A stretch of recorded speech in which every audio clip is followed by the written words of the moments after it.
ఒక డౌట్ ఉంది. ఇక్కడ రిజర్వేషన్స్ అనే ఉంది కదా, రిజర్వేషన్స్ అనేటివి ఉన్నాయి. ఫ్రెండ్షిప్కి, లవ్ మ్యారేజెస్కి క్యాస్ట్ ఫీలింగ్ లేని చదువుకునేటప్పుడు, జాబ్స్ వచ్చేటప్పుడు రిజర్వేషన్స్ అంటున్నారు.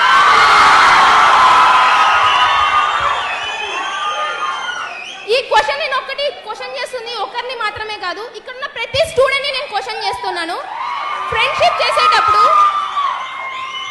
చేసేటప్పుడు నో క్యాస్ట్ అన్నారు, లవ్ చేసేటప్పుడు నో క్యాస్ట్ అన్నారు, లవ్ మ్యారేజ్ చేసేసుకునేప్పుడు ఫ్రెండ్స్ ఉన్నారా మాకు క్యాస్ట్ ఫీలింగ్ లేదు అన్నారు. అదే ఒక ఓసీ స్టూడెంట్ ఎగ్జామ్ ఫీజు కట్టలేక, జాబ్ల కాడ అప్లికేషన్ ఫీజులు లేక బయట నిలబడిన రోజులు చాలా ఉన్నాయి సార్. ఒక ఓసీ స్టూడెంట్ కి జాబులు లేక బయట ఉంటున్నారు కేవలం రిజర్వేషన్స్ వలన. ఆ రిజర్వేషన్స్ ఎందుకు? ఇంకో క్వశ్చన్, ఇండియా ఇప్పటికే డెవలపింగ్ కంట్రీగా ఉంది, ఎందుకు? ప్రతి ఒక్క గవర్నమెంట్ సెక్టార్స్లలో రిజర్వేషన్ అనేది ఖచ్చితంగా ఉంది. ఓసీ స్టూడెంట్స్ కి 1000 రూపీస్ అప్లికేషన్ ఫీ ఉంటాయి కదా, అదర్ క్యాస్ట్ వాళ్ళకి 250-300 రూపీస్ ఉంది. ఏ ఓసీల పేదవాళ్ళు లేరా? మేము కొన్ని బ్యాక్వర్డ్ ఎకనామీ, మాకు రైట్స్ ఉన్నాయి గవర్నమెంట్ జాబ్స్ తెచ్చుకునేకి, కానీ మాకు ఎందుకు ఇవ్వడం లేదు? గవర్నమెంట్ సెక్టార్స్ లో ఒక సెక్టార్ని కన్నా చూసుకుంటే గన ఆల్మోస్ట్ అందరూ ఓసీ కన్నా మిగతా క్యాస్ట్ వాళ్ళే ఉన్నాయి. క్యాస్ట్ ఫీలింగ్ గురించి నేను మాట్లాడడం లేదు సార్. ఇక్కడ నేను క్వశ్చన్ చేస్తుంది ఏంటంటే, ఒకప్పుడు అంబేద్కర్ చేశారు, ఎందుకు? ఒకప్పుడు చాలా డిఫరెన్సెస్ ఉన్నాయి, కానీ ఇప్పుడు ఆ డిఫరెన్సెస్ లేవు. ఇప్పుడు చూస్తే ఒక ఓసీ క్యాండిడేట్, ఒక ఎకనామికల్గా బ్యాక్గ్రౌండ్ ఉండేది ఎవర్రా అంటే ఖచ్చితంగా ఒక ఓసీ క్యాండిడేట్. అది రెడ్డిస్ అయినా ఉంటారు, వైశ్యాస్ అయినా ఉంటారు, ఏ ఓసీ క్యాండిడేటే ఉంటాడు. ఎందుకంటే ఒకప్పుడు మేము రిచ్ ఉండొచ్చు, ఇప్పుడు లేరు అది సిచ్యువేషన్. ప్రెసెంట్ ఈ రాయలసీమను పాలించిన రాయల వారి ఫ్యామిలీ గుని ఇప్పుడు ఎకనామికల్గా బ్యాకే ఉన్నారు సార్.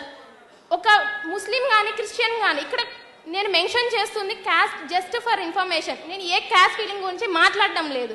కానీ ఇప్పుడు ప్రతి ఒక్క స్కూల్స్లో కానీ బుక్స్ అనేది ప్రొవైడ్ చేస్తున్నారు. అట్లీస్ట్ బుక్కులు కడగడం రిజర్వేషన్ ఏంటి సార్? చదువు అనేది ప్రతి ఒక్కరికి ఈక్వలే కదా. అట్లాంటప్పుడు ఇక్కడ ఎందుకు రిజర్వేషన్స్ నాకు అర్థం కావట్లేదు. ఒక గవర్నమెంట్ సెక్టార్లో తీసుకుంటే గనా, ఒక గవర్నమెంట్ సెక్టార్లో జస్ట్ ఫర్ ఒక పై అథారిటీ పీపుల్ చూసుకుంటే మోస్ట్లీ చాలా మంది బ్యాక్వర్డ్ కాస్ట్ వాళ్ళే ఉంటారు. ఎందుకు మీకే వస్తున్నాయి జాబ్స్ అంటే వీఆర్ ఫ్రమ్ రిజర్వేషన్. అది రిజర్వేషన్ అనేది గర్వంగా చెప్పుకుంటున్నారు, మాకెందుకు రిజర్వేషన్స్ లేవు సార్? నిజంగా చెప్పాలంటే నేను ఒక BTech final year student sir, Srinivasa institution నుంచి వచ్చాము. ఇక్కడ ఏంటంటే మొన్న రీసెంట్గా మేము గేట్ ఎగ్జామ్కి అప్లికేషన్ కట్టాము. Application fee 1500 sir for OC candidates. For girls రిజర్వేషన్కి 750 రూపీస్ సార్. నెక్స్ట్ కేటగిరీ వాళ్ళకి 500 రూపీస్ సార్. అప్లికేషన్ ఫీ మాత్రమే. ఏం సార్ మా ఓసీలలో పేదవాళ్ళు లేరా? మేమంత స్తోమత కట్టుకోలేం సార్. అట్లీస్ట్ గర్ల్స్ ఓసీ ఉన్న క్యాండిడేట్స్కి 750కి తగ్గించారు సార్. ఓసీ ఉన్న బాయ్స్ ఎంతమంది ఎగ్జామ్ ఫీజు కట్టలేక అటెంప్ట్ కాలేదు సార్? ఎందుకు కావడం లేదు? చదువు కాడ ఈక్వాలిటీ అన్నారు. నేను చిన్నప్పుడు 10th లోనో 6th లోనో చదివా సార్. లా ముందర అందరు ఈక్వల్. ఎక్కడ ఈక్వల్ ఉంది సార్?